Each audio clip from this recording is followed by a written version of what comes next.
3, 2, 1. All right. So how do we market, or how do you market to your market? How do we bring this stuff from yesterday's video and what I'm about to reveal to you in this video all together? All right. So just before we keep going, if you haven't watched yesterday's video, I advise you to click the link below and go back and watch yesterday's video, go through the whole thing, pause it when you need to, work out who your target market is if you've seen this video beforehand, because otherwise there's no point in continuing without knowing who your target market is, you know what I mean? But if you want to watch this video first and then go back and work out who your target market is, that's all cool too. Alright, so just click the link below this video and it'll take you right back there, right? So how do you connect the two? Your target market, and then how do you go forth and market to them? How do we find your target market? Where are they? Like you know who your target market is and who you want to work with, maybe in your business, or who you're trying to sell to, if you're trying to sell product to. Okay, so as like yesterday I said, not everyone wants to buy your product, not everyone wants to be in your business. So you really need to know specifically who your target market is, and we're going to go and find them. All right, so here it is. Right, this is big.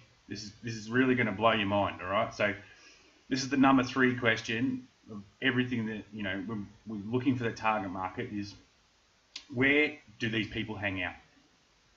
I knew it. You just loved it, didn't you? Right, where do they hang out? If you didn't understand and you're not sort of worried about what I'm sort of meaning, all right, so what do I mean by like where do they hang out? Okay, so you gotta start thinking of the internet like it's the real world scenario, right? Where do people normally hang out? Down the park, or at the shops. If you're a gym junkie, you hang out at the gym. Maybe you like books, so you hang out at a library. Maybe you're into art. And the people you're looking for are into art, so they hang out at a gallery, and a very surprising place that you might not know where people actually hang out is McDonald's. I know, it's a bit funny, right? But people hang out everywhere in the world, right? There's all sorts of places to hang out, scouting groups and all sorts of stuff, right?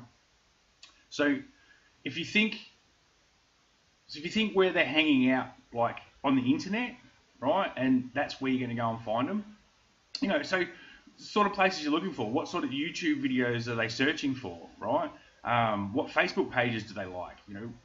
What interests them in their, they're going to find a Facebook page, or a Facebook group. Are they hanging out in Facebook groups and chatting to other people with common interests? Okay, so, what hashtags are they using on Instagram, right? This is all the places where you're going to try and find your target market, okay? So if you put yourself in their shoes, okay, and think of all the places where you would hang out on the internet or even outside in the real world, and then bring those interests back into the internet, then you're going to find where your target market's hanging out and you're going to be able to market to them, right? So what you do then, you're able to put all your content in front of them, right? Your offers, whatever you're selling, you can put it right in front of them. So if your content's out on Google and they're searching for, libraries or gyms or, ways to do stuff, like we've spoken before, how you sell to them, right? They're going to find your content, aren't they? So when they see you as the answer to their problem, they're going to start researching what you've got. So they're going to start looking at your product. They're going to start looking at your business, and they've found you. So when they go and look for that stuff again, they're going to find you again, and you're just going to be everywhere. You're going to have so much content and stuff, aren't you?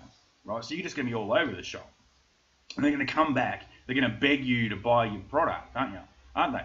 So they'll even come and beg you to join you in business, right? Because you're the answer. You're the answer that they've been looking for, and that's our job as marketers is to present our products as answers to a solution. Okay. So when you worked out who your target market is, and how they're going to shop, or how they start looking for stuff and when they're hanging out on the internet, you've got everything there ready to go. Okay, so when you go and research your stuff, right, and you find them and they come begging towards you, right, then you're in the right place. If you need to adjust things as you go, right, if you're running a campaign and it sort of it doesn't seem to be working, sort of adjust something, you know, and don't go changing too much, because if you change it too much, then you might be pointing in the wrong direction again. So, you know, just be careful how much you go and change it. All right. So I mean, if you get this right, and it's very easy. It's very easy to do. So if you can get that, who your target market is, right? What problem you're going to solve, and then what sorts of people are looking for that problem, all right? And you know, and what's the solution? Obviously, you're the solution, right? Your product's a solution, or your business is a solution. You know, maybe they want to make more money, so your business is the solution. They can make money online. That's what we all do, right? So if you can do that, right, and get it, and make it really simple and easy for them to find you and your products, right, you're going to find that this method is very, very powerful. Okay, so if you're still stumped on yesterday's video, right, go back and watch it again, right? Do it a few times. Like, think of household products. Like, if you just want to test and trial, like, coming up with different like target markets, right? So if you want to come up with different target markets, you know, go and get your products from your cosmetics cupboard, right? Go and take, you know, your favorite cream, right, and think about that as your product, okay? And then start to think about what the solutions are that cream is actually going to give you, okay, or give your customer, you know, and then think about the sorts of people, okay? So if you're sort of stuck, or if you're just in a company, like a network company, and you're sort of in the solution game of learning, like teaching people how to make money online by marketing and stuff, okay, you might have a little bit, being that this is your first time, it might be a little bit, you know, hard for you. So, you know, go and find another product that you really like and do something around that, so you sort of get the feel for it, okay? So when you've got the feel for it, then you can start thinking outside your box and outside your comfort zone, because what we do a lot in our day is trying to get out of our comfort zone, okay? So I urge you to really get out of your comfort zone on this one and try and find a good market. You can have several different markets for the one product, right? Okay, so go back and redo video 1, okay, and then come back and do this one again as well. All right, write down everything you've got.